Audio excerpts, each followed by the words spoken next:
The Girl in the Crimson Cape.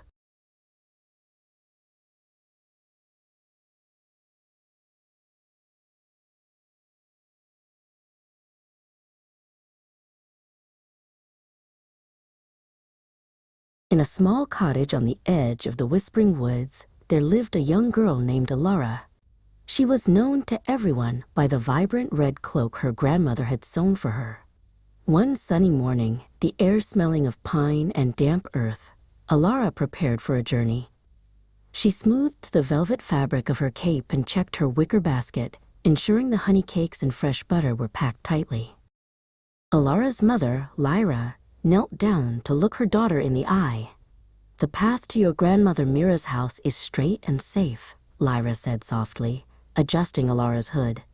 "But the woods have a way of whispering secrets that can lead a curious heart astray. Stay on the path, speak to no strangers, and keep your cloak cinched tight." Alara nodded, her eyes bright with the promise of adventure. The forest was a cathedral of ancient oaks and silver birches. Alara skipped along the dirt track, the hem of her red cape dancing around her ankles.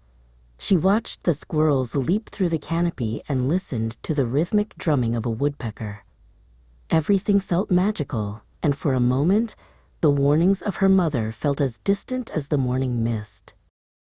Deep in the shadows, where the light struggled to reach, a pair of amber eyes watched the flash of red move through the trees. Silas, a wolf with fur the color of a thunderstorm, moved with silent grace. He was not just a beast of teeth and claws. He was a master of words and a creature of deep, gnawing hunger. He stepped onto the path, his tail brushing the ferns. "Good morning, little traveler," Silas said, his voice as smooth as polished stone. Alara stopped, remembering her mother's words, but the wolf looked so dignified and his bow was so polite that she couldn't help but smile back. "I am Alara," she replied. Silas tilted his head. "And where does such a bright spark travel on such a fine day?" Alara told him of Grandmother Mira and the cottage beyond the brook. "A lovely journey," Silas purred, "but you are missing the best part of the woods.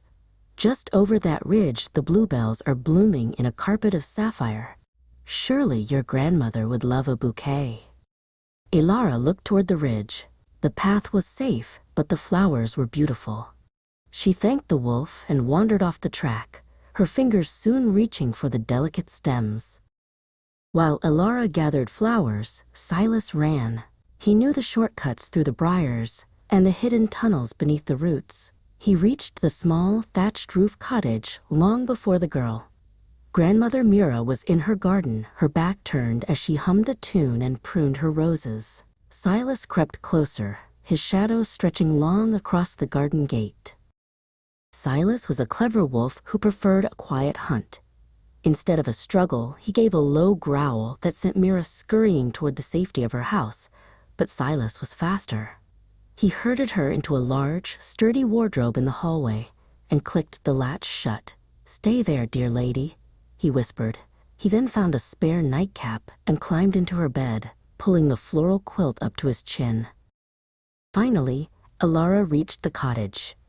The door was slightly ajar, which felt strange, but the smell of lavender and old paper was familiar. She adjusted the bouquet of bluebells in her basket and knocked softly. "Grandmother? It's Alara. I've brought honey cakes and flowers." There was a muffled cough from the bedroom, and a thin voice called out, "Come in, my dear. I'm feeling a bit under the weather." Alara approached the bed. The room was dim, and her grandmother looked different. "Oh, grandmother," Alara whispered, "what big ears you have." "All the better to hear your sweet voice," Silas replied from under the cap. "And what big eyes you have," Alara continued, leaning closer. "All the better to see you, my dear," Silas said, his amber eyes gleaming in the shadows. Just as Silas prepared to spring, the wardrobe door in the hall burst open with a resounding crack. Mira emerged, not with fear, but with a heavy wooden rolling pin held high. "Not in my house, you overgrown rug," she shouted. Silas was so startled by the sudden appearance of the fierce grandmother that he tumbled out of the bed, tangling himself in the floral sheets and the lace nightcap.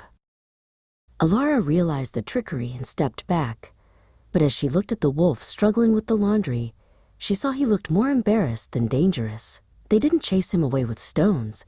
Instead, Mira made him sit at the table.